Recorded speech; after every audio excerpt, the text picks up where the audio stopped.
Hi, it's Fias Tarot. Hello, Taurus placement. So, yeah, this is your December reading.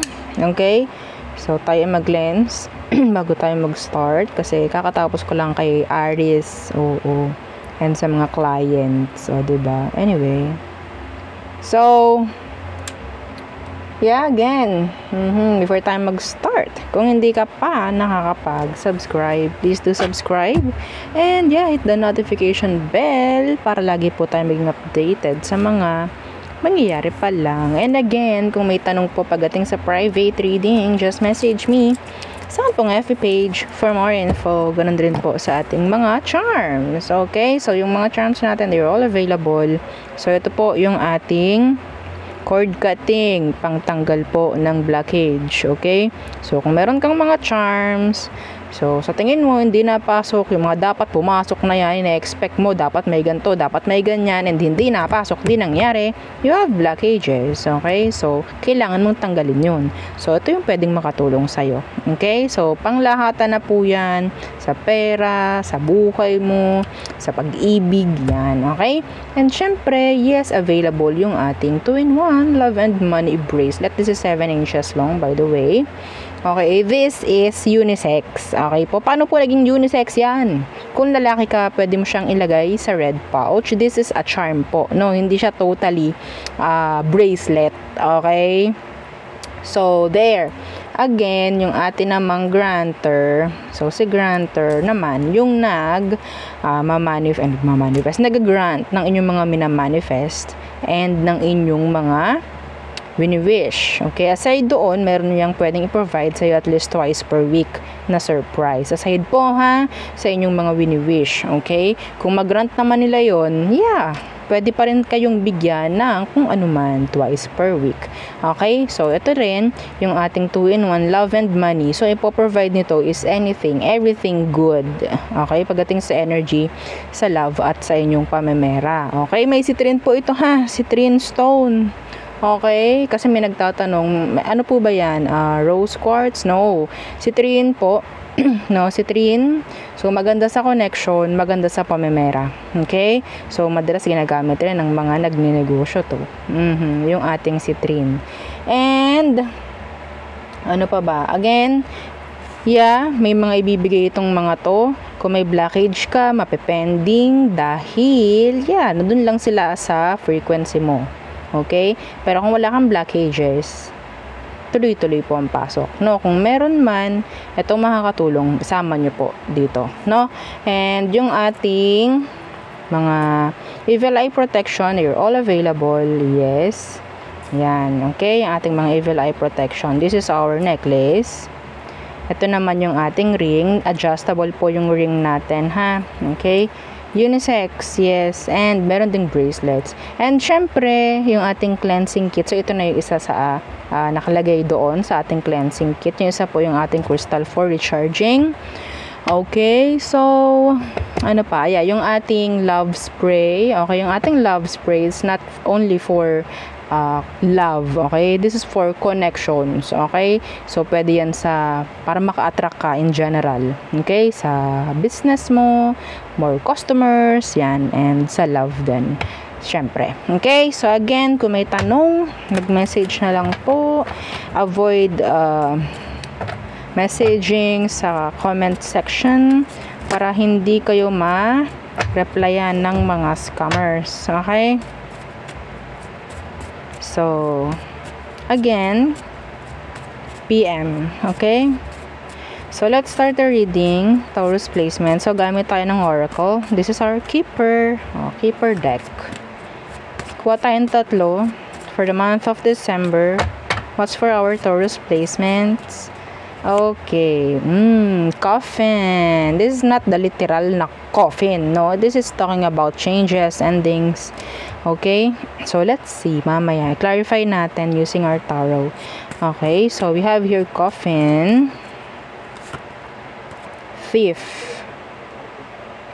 okay, and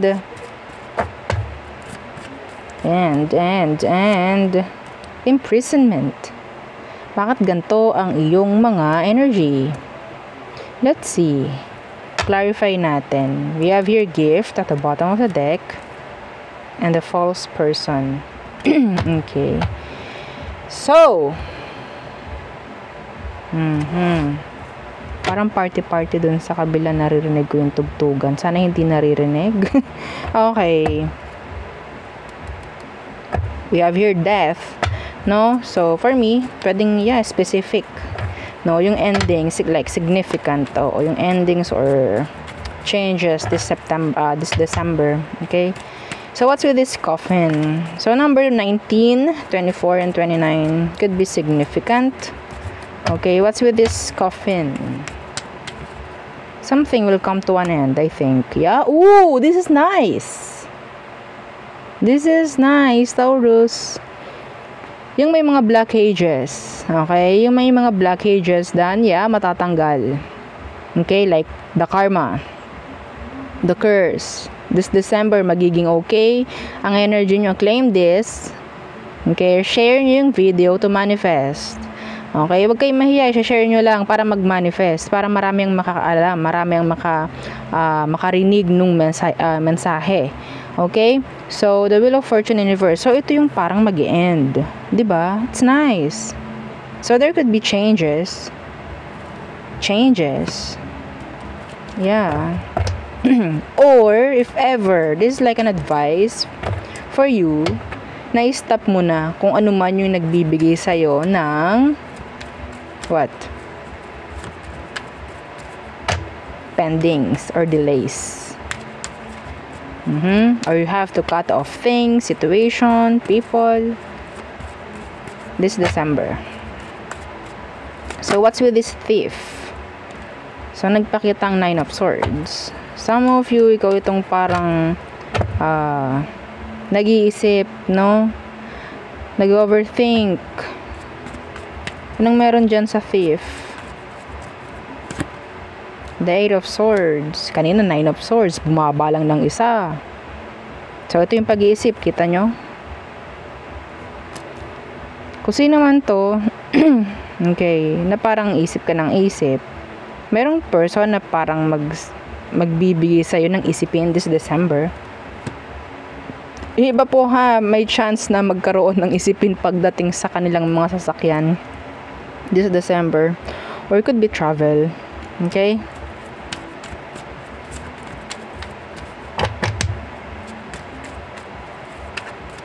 What's with this 8 of Swords? The 8 of Cups. Okay.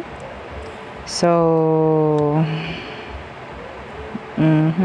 meron ako nakikita rito. Kailangan ko na bang alisan? Kailangan ko na ba siyang layuan? The thief. Okay, yung pwedeng hindi mo mapapagkatiwalaan. No? Kailangan mo na bang alisan? Kailangan mo na bang layuan? For me, it's a yes. Okay? For me, it's a yes. Some of you, they're just after your money. Some of them. So, what's with this imprisonment? Imprisonment. The Queen of Cups Universe. Oh, this is like loving yourself more. Wag kang masyadong maging harsh, no, sa iyong sarili. Kung sakali man, kung ikaw is nakakaramdam ng gusto mong gawin to, gusto mong gawin yan, gusto mong pumunta doon, pagbigyan mo yung sarili mo. Okay, some of you, wag mong, diba, may no, dapat nakaganyan, maybe nasa ganito ka, pero sinasabi is, wag kang masyadong, sabihin nating madamot sa sarili. Wag masyadong madamot sa sarili. Okay? The Moon in reversed. Iba dito, nakukulong na sa salitang depression. Sa totoo lang. Somebody is stressed, depressed, having anxiety. Kailangan nyo yan ilabas, no? Sabihin. Ayan, imprisonment. It's like kinukulong nyo yung sarili nyo sa ganon na situation. Okay? Kailangan nyo na sabihin nating maging open. Some of you. Okay? Queen of Cups in reverse. Yeah, the Four of Cups. Parang sinasarili na lang. Meron ditong water sign po ha. Kung meron man kayong kakilalang water sign or somebody sensitive or emotional, kumustahin nyo. Okay? Could be a Pisces, Cancerian, Scorpio. Okay? So, yeah. So, tayo tumungo sa person. The person on your mind, Taurus. The person on your mind. Let's see. Person on your mind. Who is this? Who is this?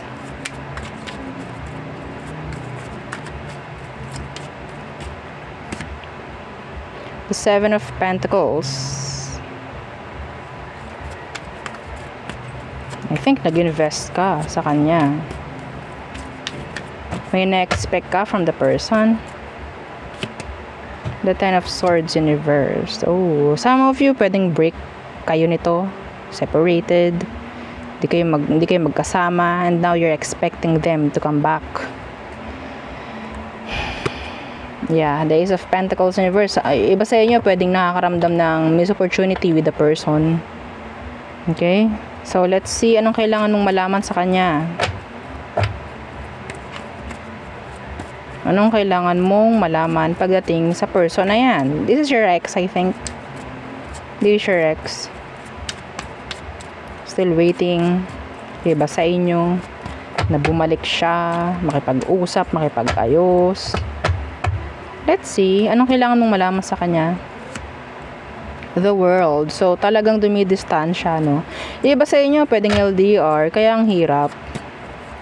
The World. And the Three of Wands. Okay. So, ngayon, ang focus nito is iba, hindi ikaw, ha? Okay? The Seven of Swords in reverse. Alam mo yun. Alam mo yun. There could be third party involved for some of you. For some of you. Pwedeng ikaw is pwedeng umaasa ka na lang ng umaasa, even though some of you, alam mo naman na hindi naman dapat na. Okay? So, hindi siya nakafocus ngayon sa situation ninyo. Okay? May mga sabihin nating may mga gusto pang gawin tong taong to outside their connection. Okay? So, that's why sila is lumalayo ng lumalayo dito sa connection. Idinidistansya yung sarili nila from you. So, let's see their emotions. So, sa ngayon, advice ko, no, wag ka na munang umasa dito. Yes.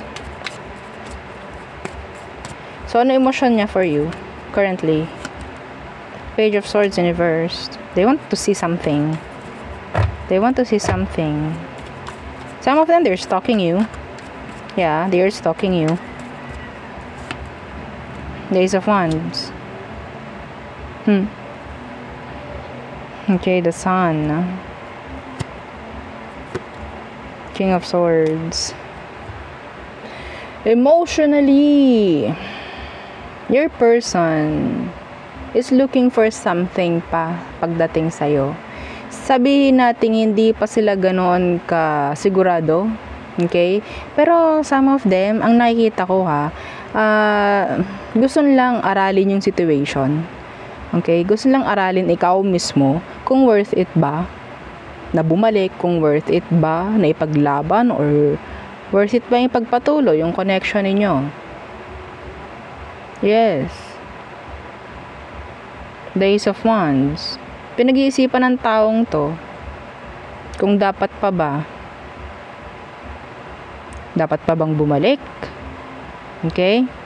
Hindi po ito hindi po ito emotion. Wala ka nakikitang emotion ngayon. Iba sa kanila, naghahanap-hanap pa rin ng pwedeng sabihin nating makakatalo sa'yo. Okay? So, their next action, let's see. This December, their next action.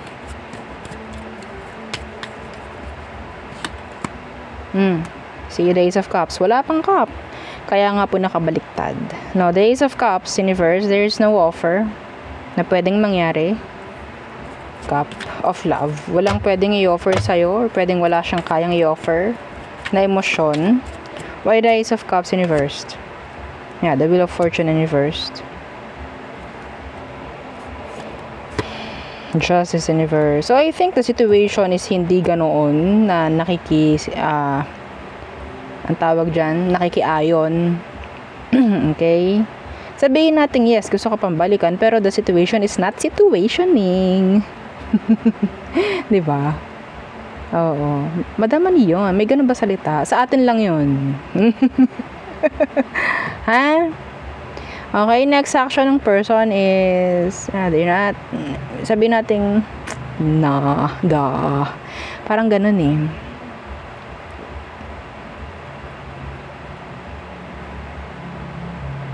The Wheel of Fortune in reversed.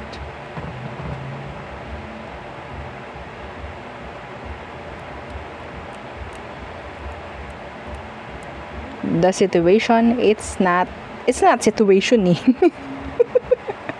Oo, hindi nakikiayon yung sitwasyon sa inyo.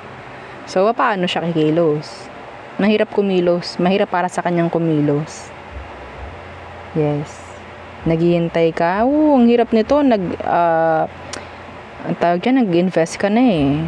Nag-invest ka na dun sa person.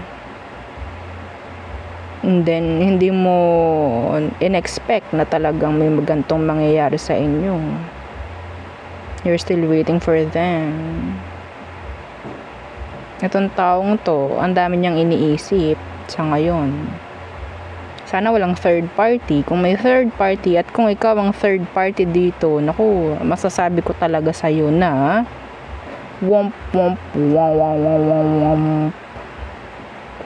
talo tayo, olats. Oo, olats tayo dito. Outcome, let's see. Outcome nyo this December.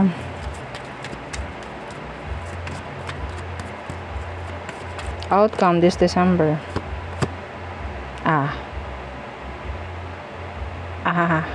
Death in reverse. Di ba nagpakita to kanina? So siguro ito na yung sinasabing learn to cut off situations, people. Kasi death in reverse, this is energy po yung kanina ng coffin. Okay? Kanina. Anong meron sa death in reverse? Yeah, the Six of Cups. So, gawin nyo na lang talaga na lesson. Kailangan nyo lang talaga na magkita ng tao para meron ka pang maintindihan sa sarili mo. Let it be, no? The Ace of Pentacles universe, the missed opportunity. I'm sorry. The missed opportunity talaga. Missed opportunity talaga ito. Yes, akala mo siya na, akala mo ganto, ganyan, akala mo ilalaban ka or whatsoever. Kung walang third party, akala mo kayo na nga. Pero hindi eh. Pwedeng may mga blockages sa situation ninyo. Kaya hindi siya pwedeng lumaban. I'm sorry. No? Malay natin sa ibang mga buwan, sa susunod na mga buwan. Baka. Pero ngayon, December, medyo olats. Olats tayo sa person mo, Taurus. So, tayo tumungo na sa all signs. Aries through Pisces. Again, kung may tanong, just message me sa akin pong FB page, okay?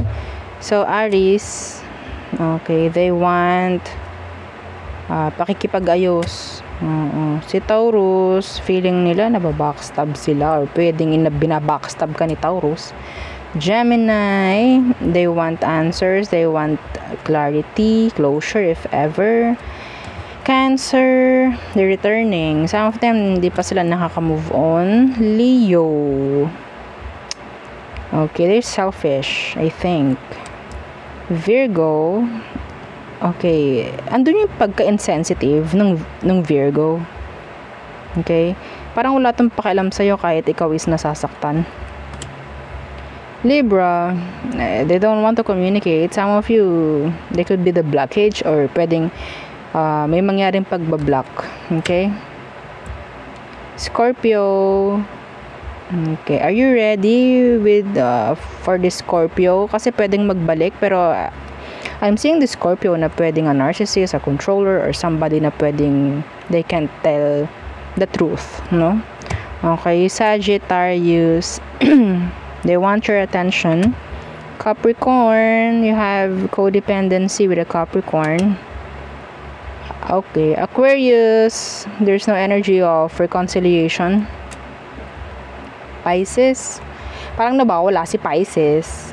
Yeah. Okay. Some of them, they're just afraid of the situation. May chance na bumalik dahil takot sila sa kung ano pang pwedeng mangyari eventually. So again, yun ang aking reading for you, Taurus placements. Again, please don't forget to like, share, and subscribe, and follow our FB page, and isa po nating YouTube channel na nasa description box below. Again, yeah, thank you. Goodbye.